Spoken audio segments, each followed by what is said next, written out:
Now, we're going through the book of Judges, which any of you who know your Bibles will know that it's a difficult book in some ways, and yet we found it amazingly relevant, and I hope it will be today as well as we look at Judges chapter 12.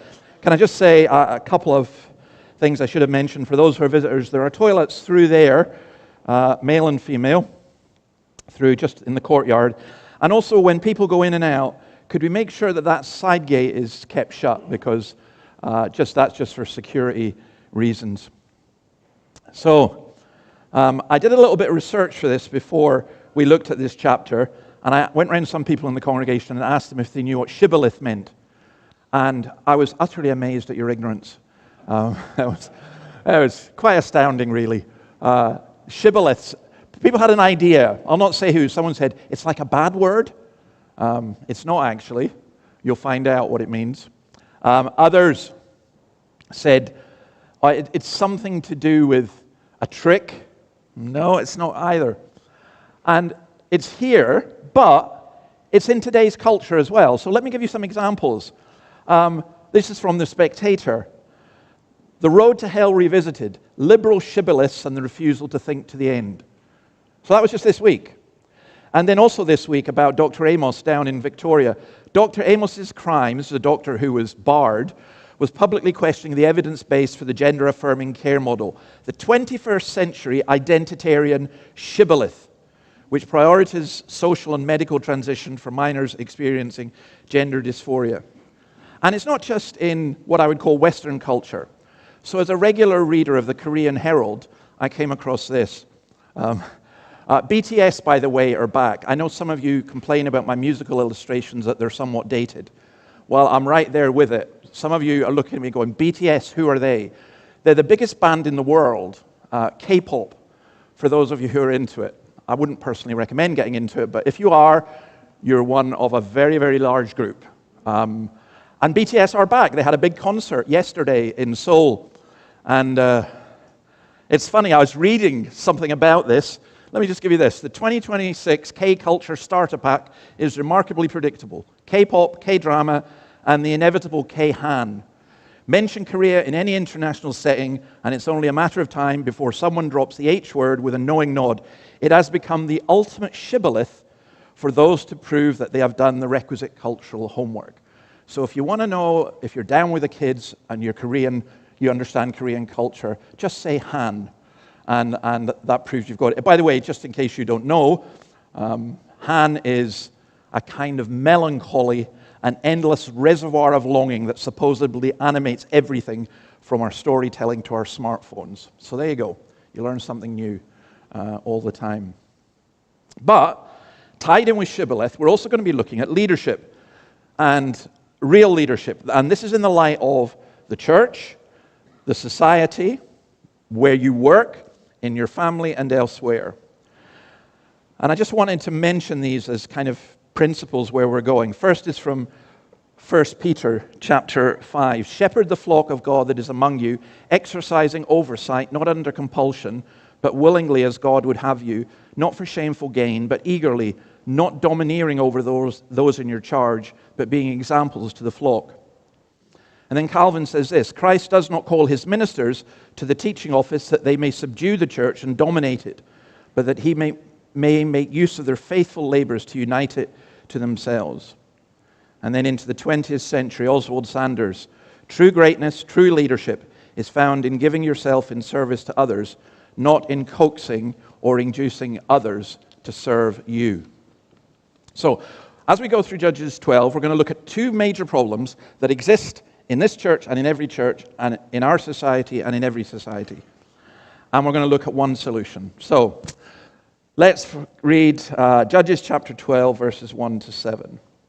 The Ephraimite forces were called out and they crossed over to Zaphon. They said to Jephthah, why did you go to fight the Ammonites without calling us to go with you? We're going to burn down your house over your head. Jephthah answered, I and my people were engaged in a great struggle with the Ammonites. And although I called, you didn't save me out of their hands. When I saw that you wouldn't help, I took my life in my hands and crossed over to fight the Ammonites. And the Lord gave me the victory over them. Now why have you come up today to fight me? Jephthah then called together the men of Gilead and fought against Ephraim. The Gileadites struck them down because the Ephraimites had said, "You Gileadites are renegades from Ephraim and Manasseh." The Gileadites captured the fords of the Jordan leading to Ephraim, and whenever a survivor of Ephraim said, "Let me cross over," the men of Gilead asked him, "Are you an Ephraimite?" If he replied no, they said, "All right, say Shibboleth." If he said Sibboleth, because he could not pronounce the word correctly, they seized him and killed him at the fords of the Jordan. 42,000 Ephraimites were killed at that time.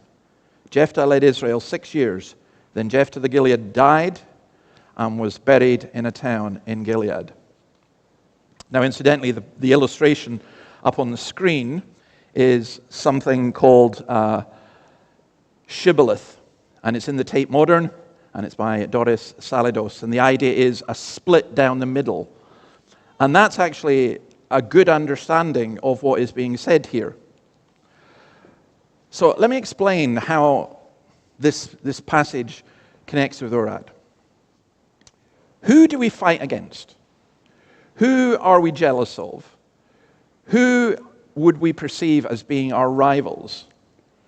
It's usually the people who are closest to us. Now, what do I mean by that? So in politics, who are the Liberals worried about just now? It's not Labour, it's One Nation. Or who would Labour be worried about? It would be the Greens, because they split a perceived right-wing or left-wing or progressive vote. Or in churches, between denominations. In a city like Newcastle, evangelical churches like ours, we're not too bothered about the Catholic Church. You know, there's much we can appreciate about it. But the churches that are closest to us, they're the churches that some of our people could go to. Or when people come into the city, they could go to. And even though we don't mean it, churches will often compete with one another.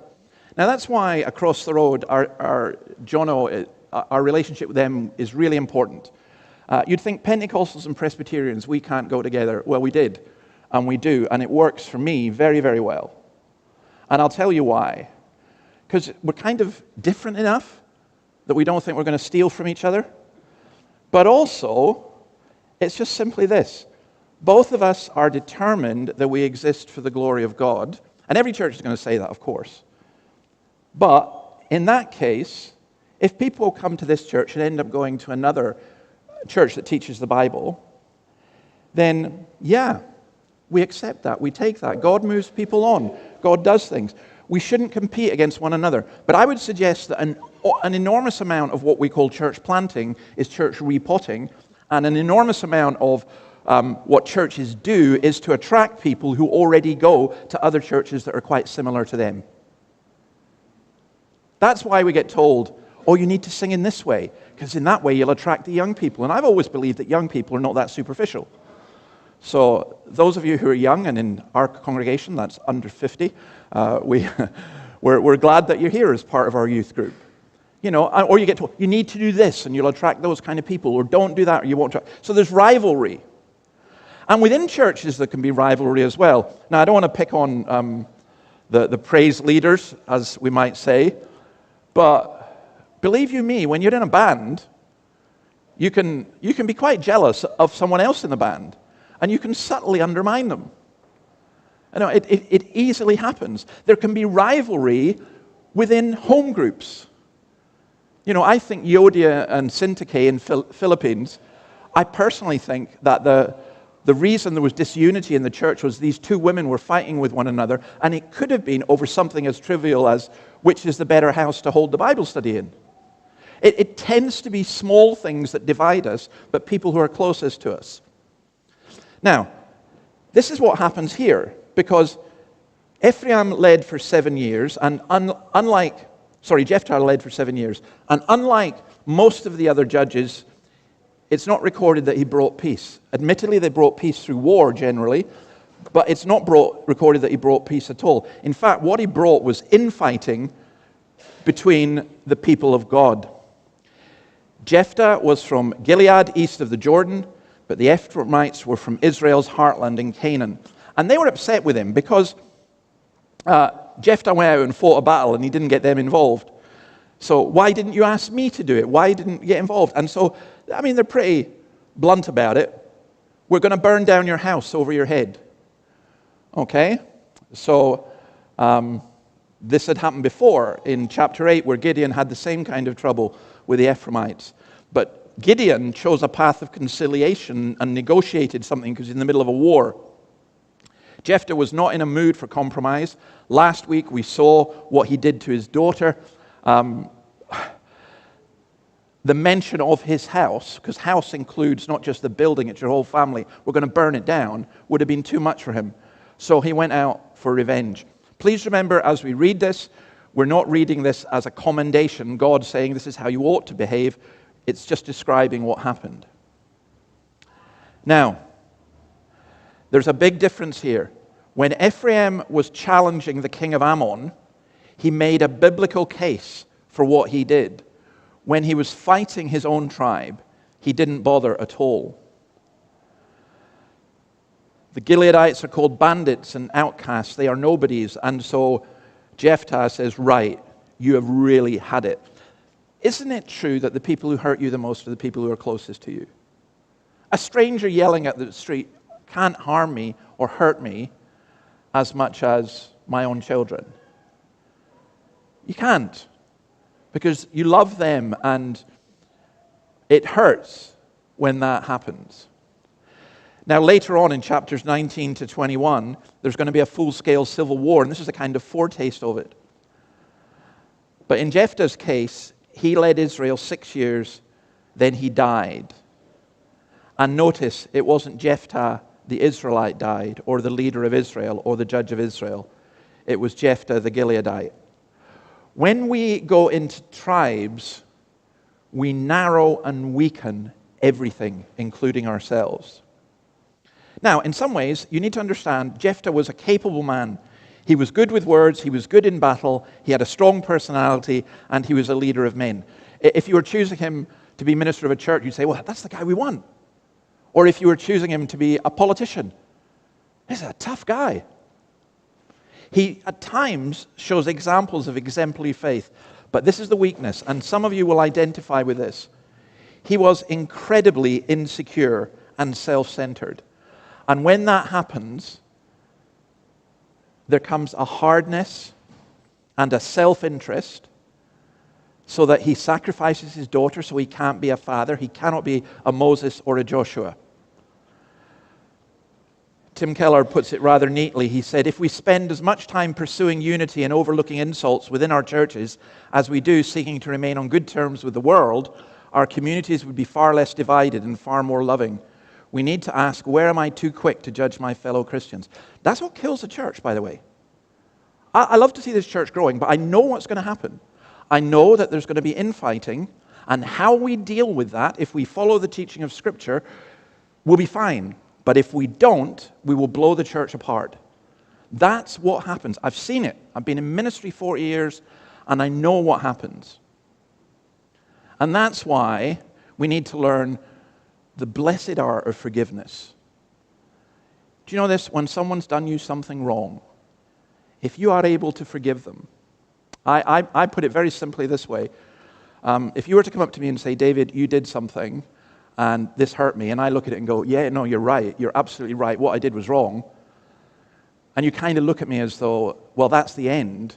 What I'm going to say to you is, no, I've got another 489 times to go, according to Jesus. 70 times 7, you forgive your brother. Now, that's not saying you let people off with bullying. It's not saying you let people off with sin. But it is saying you learn to forgive and don't hold grudges against people. It's really important. Because so often the problem facing the church is not the world, it's the church. Someone else, in reflecting on this, I can't remember who it was, but it was helpful to me. Insecurity and self-interest are serious character flaws. All of us as human beings have these problems. We need a strong relationship with Christ and an understanding of the gospel to overcome them. Leadership of God's people is a terrible responsibility with great potential for doing both good and harm. There is a kind of religion that we build ourselves that arises from our own insecurity and which is designed to get God to meet our needs. But we don't negotiate with God. Our view of God should not be based upon our needs. Our view of God must be based upon his revelation of himself. And I said this last week. If you come to church here and some things that are said make you uncomfortable, good, excellent, because they should. Because sometimes they shatter me, but it's God's revelation, and I ain't saying to God, no, you can't say that, you can't do that, you can't do that. And I take God's revelation knowing that God is all loving and all gracious, and there's a reason that he says these things. True religion understands that our relationship with God is based on his generosity and his free grace. We bring nothing to the table that could make God love us more than he already does. That is so important. You can't come into the church here and say, right, I've had a good week, God's going to love me more than last week. That's nonsense. But equally, you shouldn't come in and say, I've had a really bad week, I've done some terrible stuff, God's going to love me less. No, that's not how it works. I like it's Barry Webb who says this: to try to add anything to faith in God's sovereign grace, as Jephthah does, is to lose the heart of true religion and bring disaster on ourselves. This aspect of the teaching of the Jephthah story is vitally important in a world where evangelicalism has become so broad and the teaching of Christian doctrine so weak that it becomes difficult to distinguish between true and false gospels, and many perish for want of hearing the true one. Okay, let's go on to verse 8. We'll come back to Shibboleth. We're not done with Shibboleth yet, but let's just do this bit. After him, Ibzan of Bethlehem led Israel. He had 30 sons and 30 daughters. He gave his daughters away in marriage to those outside his clan, and for his sons he brought in 30 young women as wives from outside his clan. Ibzan led Israel 7 years. Then Ibzan died and was buried in Bethlehem. After him, Elon the Zebulunite led Israel 10 years. Then Elon died and was buried in Ajalon in the land of Zebulun. After him, Abdon son of Hillel from Pirathon led Israel. He had 40 sons and 30 grandsons who rode on 70 donkeys. He led Israel 8 years. Then Abdon son of Hillel died and was buried at Pirathon in Ephraim in the hill country of the Amalekites.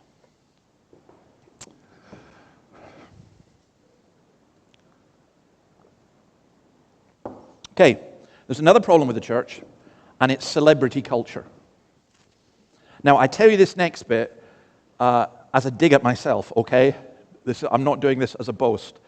But about a month ago, I met somebody who said, oh, you're the rock star preacher, which I thought was hilarious and ridiculous and actually very, very funny.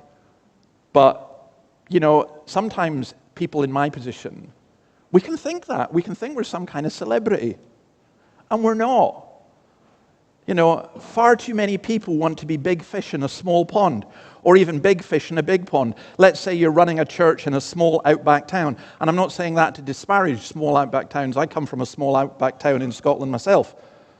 But let's say your church becomes quite large, and then you get to move to the big city, Newcastle. And then the next step in your career is Sydney. Who wants to be in Newcastle when you can go to Sydney? But that's not enough. America's where the big bucks are, and where your career as a Christian leader or a Christian celebrity can really take off. So you go to expand God's kingdom there, but the problem is it God's kingdom or is it yours? And 9 times out of 10, it's going to be yours. Why are you moving? Why are you doing that? Sometimes we have to recognize that our role isn't to be the big hero that we think we should be. I know this myself. The temptation is phenomenal. Something goes well at something, and you say, yeah, you need to come here and do this, and you'd be absolutely wonderful. And yet, it's the little people, isn't it? I learned very quickly when we did camps in schools that the most important person wasn't the head teacher, but the school janitor, because the janitor had all the keys and could help you get in anywhere. You learn. I meant what I said to the children, by the way. I'm not playing with words. They are just as important as anyone else here. You know, you could say that these 3 people mentioned here are also Rands. I'll almost guarantee you, especially since you didn't know what Shibboleth meant, that you hadn't a clue about Ibzan, Elon, and Abdon. And I hadn't a clue either until I looked at this. Earlier in this book, there was Shamgar, Tola, and Jar, and you've already forgotten their names. the fact is the vast majority of the church and church history is made up by people whose names we do not know. So Ibzan here, verses 8 to 10, was the networker. When it says it's from Bethlehem, it doesn't mean the Bethlehem we know. It's a town in what was later known as Galilee. By the way, when you come to do a Bible quiz, how many Bethlehems are there in the Bible? There are 2. Now you know that. So you're going to win Bible trivia. Ibzan judged Israel for 7 years. He died, was buried. Now, the unusual thing about him, and if you notice this, was his success in arranging marriages for his large number of children. He gave his daughters away in marriage to those outside his clan. Now, what was he doing there? I mean, he had a lot of them. He must have spent all his life arranging weddings. I think one wedding every 10 years is about fine. But he must have been arranging weddings. I guess it was politically astute. I think there's another thing when we approach this, though, from our perspective in our culture. I mean, yes, it was wrong for him to have all these wives. I mean, there's no way one wife had all these children. But is it not the case, can I just throw this one out? This is maybe a little bit, some people will struggle with this. Have we not come to regard children as at best a necessary burden? Do we have the joy of Psalm 127, that children are like arrows in the hand of a warrior are the children of one's youth. Blessed is the man who fills his quiver with them. So if I come around and ask, how's your quiver going? That would be an interesting question and start of a discussion, wouldn't it?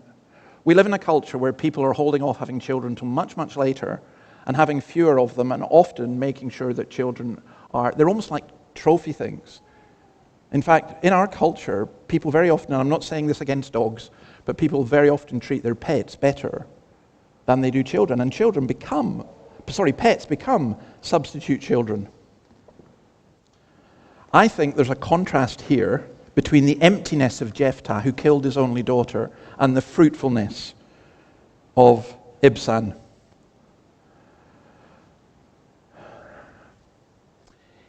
Just a genuine question here. Is the use of women in the way that Ibzan did with his daughters, in effect selling them off? Is that something that's being commended? I don't think so at all. Remember, we're going back to the descriptive rather than the prescriptive. But in a patriarchal culture, that would happen a lot.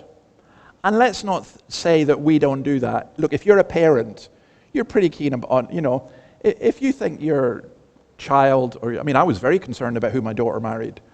My daughter's married. Of course. But sometimes there can be a temptation in that way. Then there's Elon. He's called Elon the Obscure, so clearly he's not Elon Musk. He was like Ibzan from Zebulun. We're told nothing about him other than he led 10 years Israel. He led Israel for 10 years. However, we are told about his tribe Zebulun in chapter 1, verse 30. Neither did Zebulun drive out the Canaanites living in Kitron or Nahalo, so these Canaanites lived among them, but Zebulun did subject them to forced labor. But later on, 10,000 men from Zebulun answered Barak's call to go into the battle against Sisera, and they answered Gideon's call. So it seems as though this is a tribe that was a bit compromised at the beginning, but became stronger. Then there was Abdon, and we call him Abdon the Ostentatious. Verses 13 to 15, he's from Ephraim. We've got the donkeys again, 70 donkeys. Now, those of you who were here before, you'll understand that donkeys were a sign of peace. Horses were for war. Donkeys were for work, or as here, ceremony. And it seems that Abdon was pretty keen on having a family dynasty with 40 sons and 70 grandsons. Now, let me just make a general principle about leadership. Promoting your own family is nepotism. And it doesn't work. And Israel was left leaderless. It's astonishing in how many churches the pastor who's been incredibly gifted, turns out he thinks his son is incredibly gifted. And his daughters and everyone else, and they all become part of what becomes a family business, but it's not God's business. It can happen in smaller churches as well. The main thing, though, I think about this is that these three people might be called also-rans, but they are people. They have names, they have accomplishments, they have families, they are real human beings. They come from different backgrounds. They're not undistinguished because they ended up leading Israel. But they are not as noble or as ignoble as anybody else. And here's the point. Little people can be great too, and God can and does use such people to accomplish his purposes. Think about it. The disciples were not impressive. Not at all. Paul says, brothers and sisters, think of what you were when you were called. Not many of you were wise by human standards. Not many were influential. Not many were of noble birth. But God chose the foolish things of the world to shame the wise. God chose the weak things of the world to shame the strong. God chose the lowly things of this world and the despised things and the things that are not to nullify the things that are, so that no one may boast before him. If Kylie Minogue and Anthony Albanese and the whole of BTS came in here next week, I must admit there will be a temptation for me to take a selfie and immediately post it. But God forbid that that would ever be the case. Unless I'm prepared to take a selfie with a guy who walks in off the street. You know, the church is not a place where we judge people according to their status. God chose the weak things and the things that are not to nullify the things that are. I thought I'd kind of illustrate this from maybe from music. Tchaikovsky's 1812 Overture, which is great, but the cymbal player doesn't really have a lot to do. I think I could be the cymbal player in Tchaikovsky's 1812. You know, every now and then, bang, you know, and you might think, well, not as good as the first violinist. You know how in orchestras they've got a first violinist and a second and whatever. I wouldn't mind being the cymbal player, actually. I think that's the one instrument I probably could do. But maybe I'm wrong. Maybe those of you who are cymbal players are feeling degraded at this moment that I'm suggesting that, so I'm sorry. Or there's another way of putting it. Now, there's a YouTube clip. I'm not going to play it because it's too much, but there's a song by Blue Oyster called Don't Fear the Reaper. It's a great song. And there's I think it might be Bruce Walker, if I'm right. There's a YouTube clip, and just look it up. It's called Cowbell. And basically he's recording them singing the song, and one guy plays the cowbell.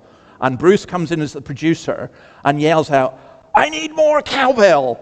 And all the guitarist and the drummer and everyone's looking, "What? Are you crazy? You want more cowbell?"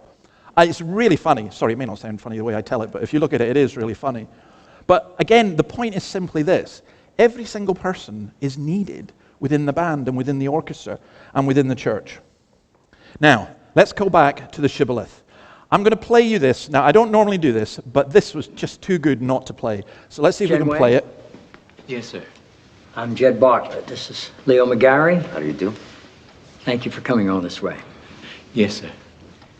Fellas, would you mind waiting outside? Certainly, sir. Would you care to sit down? Perfectly all right. Some sandwiches here. If you get hungry, you should feel free to eat as much as you please. Yes, sir. There are questions as to the veracity of your claim to asylum. Yes, sir. How did you become a Christian? I began attending a house church with my wife in Fujian. Eventually, I was baptized. How do you practice? We share Bibles. We don't have enough.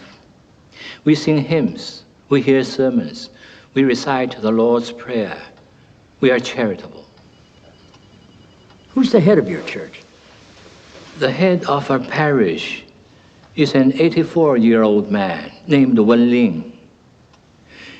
He's been beaten and imprisoned many times. The head of our church is Jesus Christ. Can you name any of Jesus' apostles?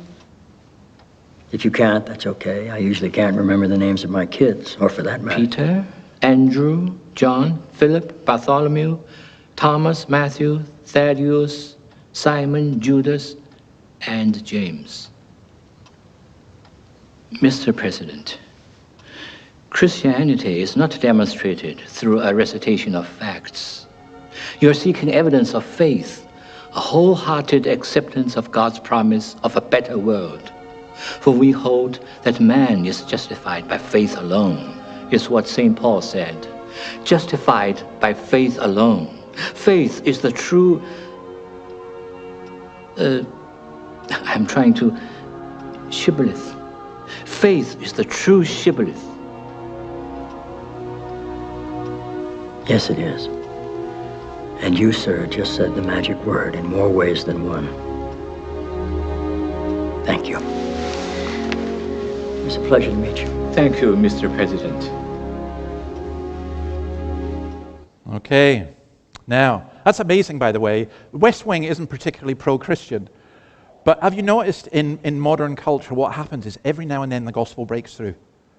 And to have that, we are justified by faith alone, coming out of Jed Bartlett's mouth in the West Wing, I was like, you are kidding me. I've never forgotten it, so I hunted up and found it for this, because I remembered the Shibboleth bit. The guy is representative of a group of 100 Chinese who came on a container ship to San Francisco, and they were claiming asylum, and basically the Chinese were saying that they're not really Christian, and the American government didn't want to keep them.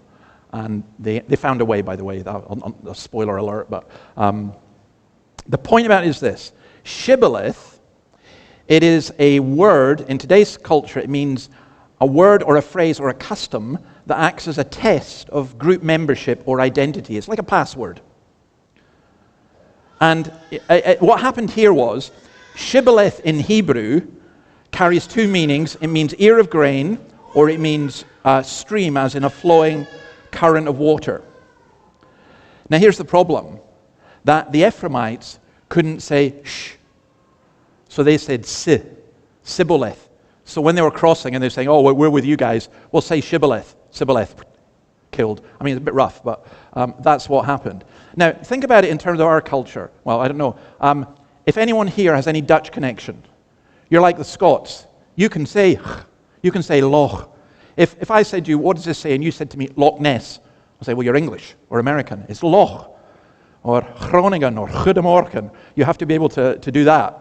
Or South African as well, if you're doing Afrikaans. So you can tell with that. There are certain cultures. I was thinking of Korean. I'm not going to give the example because it's too funny, but you can ask me afterwards. I had a Korean friend who came to me, and Koreans cannot, or could not anyway, he couldn't say C without making it sh. So every time C was pronounced, it was sh. And he gave me a tape of a sermon that he preached. And when I listened to it, I fell over laughing, because no wonder the congregation were in shock, because how it came across was very, very different. So how you pronounce things, that's what's being done here. So what's the Shibboleth? Now, I actually think we have Shibboleths in every culture. That's when, if you go back to what I said at the very beginning, the Shibboleth of much of our contemporary culture is, do you think that men can become women? Do you accept that? Even if you don't accept it, will you say you accept it? Will you go along with it? I hope. Well, I never will anyway. It's nonsense. But it's a Shibboleth. And there can be other Shibboleths. People come into the church here and maybe think there are Shibboleths associated with Scots Kirk. Or there might be Shibboleths associated with another kind of worship. You go to a Pentecostal church and you don't raise your arms, or there's something wrong with them. You know, there can be all different kinds of customs that we see as Shibboleths. But there is a Christian Shibboleth. It's this. It's Romans 10, verse 9. If you declare with your mouth Jesus is Lord and believe in your heart that God raised him from the dead, you will be saved.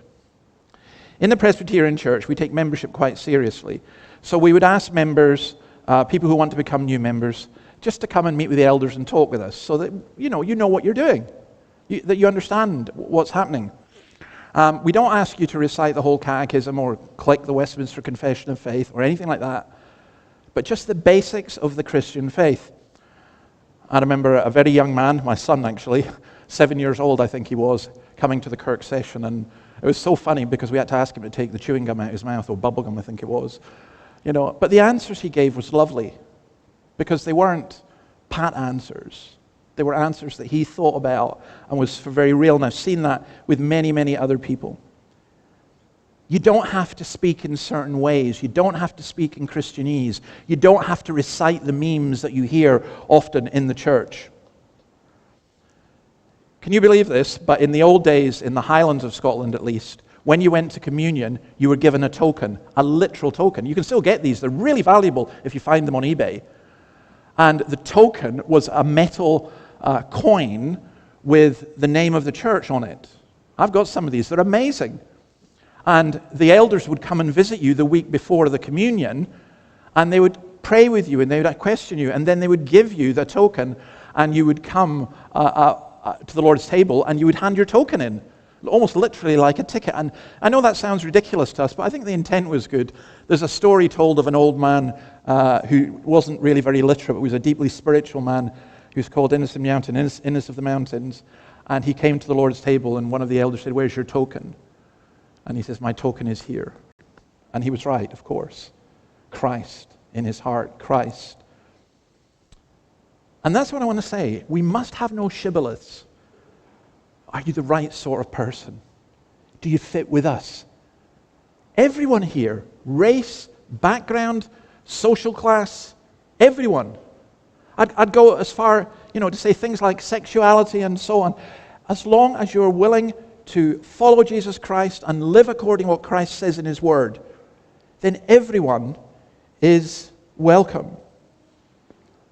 That's our Shibboleth. Now, next week, we will have our communion. And those who wish to become members in the church, you're very welcome to speak to me about that. What do we ask of members? We just ask that you're believers who are seeking to follow Jesus. We don't ask you perfect. We don't ask you sign up to everything. We don't vote on doctrine or anything like that, so that doesn't have to be. But it's so important that we understand that the gate to heaven is through faith in Christ. What Jed Bartlett or the writers, Aaron Sorkin, through him inadvertently said, you get to heaven by faith in Christ alone, not by your works. And that is so vital and so important and so beautiful and so wonderful. So I'll tell you what it means. It means if you're here and you're the first time here and you've never heard this before, if you ask Jesus to forgive you and enter your life, that's it. You don't need a class. You don't need to do a course. You just need to follow Christ. And by the way, you'll be learning the rest of your life. You'll be on a permanent course. It's called discipleship. So, let me leave it there. Let me pray. And while I'm praying, maybe the band can come up as well. Let's pray. Lord, we ask that you would help us. We have our own shibboleths, our own ways of connecting with people, our own ways of excluding people and including people. But help us to see that all who have faith in you are our brothers and sisters. We don't get to choose that. Help us, O Lord, to understand that we come humbly to you. Forgive us, Lord, when we begin to think that we are better than anybody else, or we are greater or more important. Help us to focus on your grace and your goodness and your love. And maybe most of all, some of us stand or sit before you just now, deeply conscious of the ways that we have wounded you and we have wounded others. And yet you forgive us. And yet you draw us in. Here is love, vast as the ocean. We can't ever swim outside your love. We bless you for that. In your name, amen.